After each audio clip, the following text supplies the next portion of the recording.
This is chapter 14 of Getting to Know ArcGIS for Desktop, and we are on page 460. Chapter 14 is about something called geocoding. Geocoding is taking address information, such as street addresses, zip codes, census tracts, counties, states, and taking that information and figuring out where it goes on a map. Okay, if there is no latitude and longitude column with the data, then we have to figure out where it goes.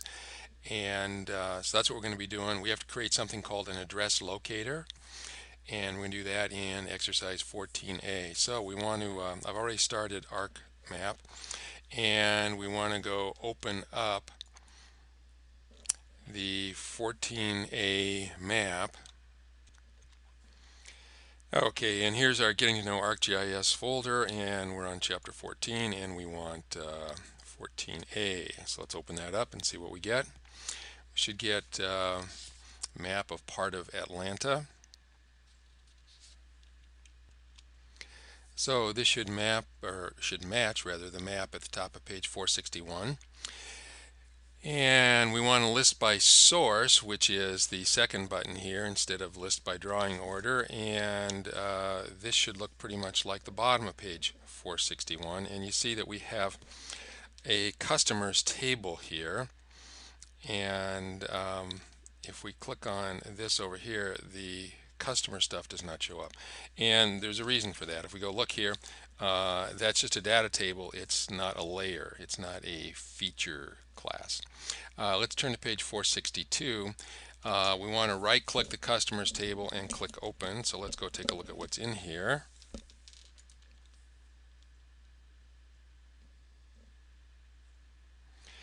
And we'll see there's not a lot of data here. We've got 16 records, and all we have basically is customer ID, the name of the customer, and their address and their zip code. And I'm guessing if we make this a little bit wider, we'll see the whole zip code, and then the type. So if we know the zip code, we know which city they're in. So the city information is implied in the zip code. And then we've got street address here, and our goal is to take the street address and figure out where this goes on the map that we've got in the background here. Okay, so there is no latitude and longitude information, so we're going to have to figure out where that stuff goes. Okay, so now we are closing the table on number 4, and then we want to right click on the Atlanta Streets layer. So let's right click on this, and we want to open its attribute table. And we see something that looks like this, and there's a few interesting columns here that I want to point out. LF is left from address, and then left to. So we got a from and a to on the left side of this road right here. So here's the name of the street, and then whether it's the type is going to be like street or avenue or boulevard or something like that. And then the suffix is like a direction. And then we've got city left and city right in case there happens to be a different city on one side of the street than there is on the other. And we've also got right from and right to. So if you look at these, this is on the left side of the road on this segment right here. It goes from 800 to 898, so that's the even side of the road. And then the right side of the road is going to be the odd side that goes from 801 to 899. So this is basically the 800 block of Drummond Street. And I don't know how detailed our map is, if we'll be able to see that easily or not.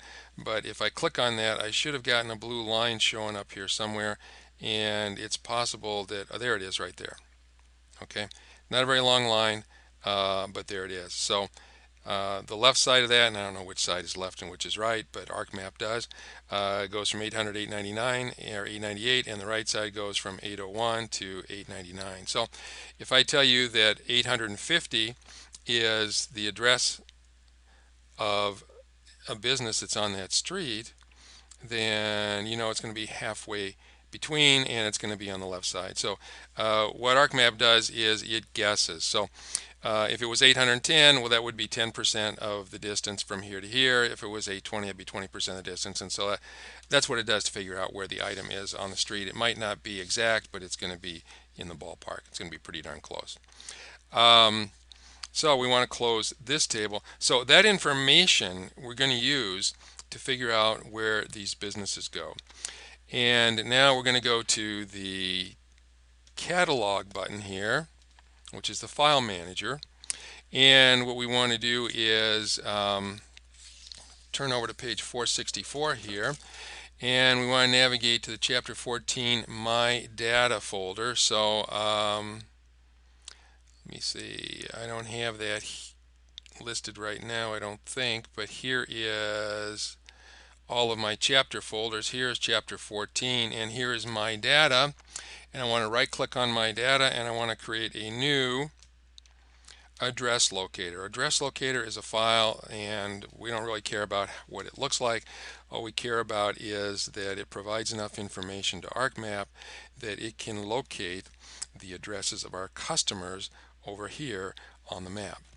And we'll get the address locator dialog box, and we've got some green dots here which indicates places where we have to provide some information, although we're going to skip the field map one. And it wants to know what style we want. Well, we need to browse for that, and this seems like it actually ought to be like a drop down arrow, but it's not. And we have to tell what kind of address locator we're going to use. Well, I want to find out more than just the city and the state, which would just identify a dot for the city. And I've got US addresses, and there's a bunch of choices here. You know, we narrow it down to a zip code. I'm not sure what single house does here. One range and dual ranges. Dual ranges is what we have because we have numbers for a left side and a right side of the street both. So we're going to select, we want to create an address locator that will let us find things on either side of the street. So that's the one we have to choose. Click on OK. And then we have to tell it, where's this data coming from? Well, this data is coming from the Atlanta Streets folder, or file rather. So let's go, and I think we're going to have to go here, and let me see, I need to go to my C drive, and whoops, I don't need to do that. I can go right here, I think, and let's open this up, and I want to go to 14 data, and there's my streets. Okay, and let's add that. And so that's my reference data. It's possible to have more than one file here, but we only need the one, so we don't need to add anything more. We just need to make sure that it is listed down here as one of our reference data tables. Okay, and now we need to say where we want this to go. And you know, by default, it will put this create address locator business on the end of the reference data name. And what we're going to call this is, let me see, I've skipped all the way over now to page 466, and we want to call that Atlanta Customers. I think I've already done that when I went through this earlier. So I'm going to call it Atlanta Customers 2 and click on OK.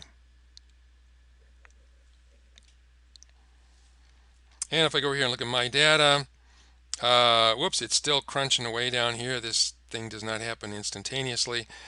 So you will see this down here on the bottom right, and I'm going to pause the video for a few seconds here and wait for that to finish. Okay, it took about a minute and a half or so, and my computer I think is relatively slow too. So here's the one I just created. It should be identical to this one, but we're going to use Atlanta Customers 2. And that brings us to the end of 14A. So we'll end this video, and the next video will begin with 14B.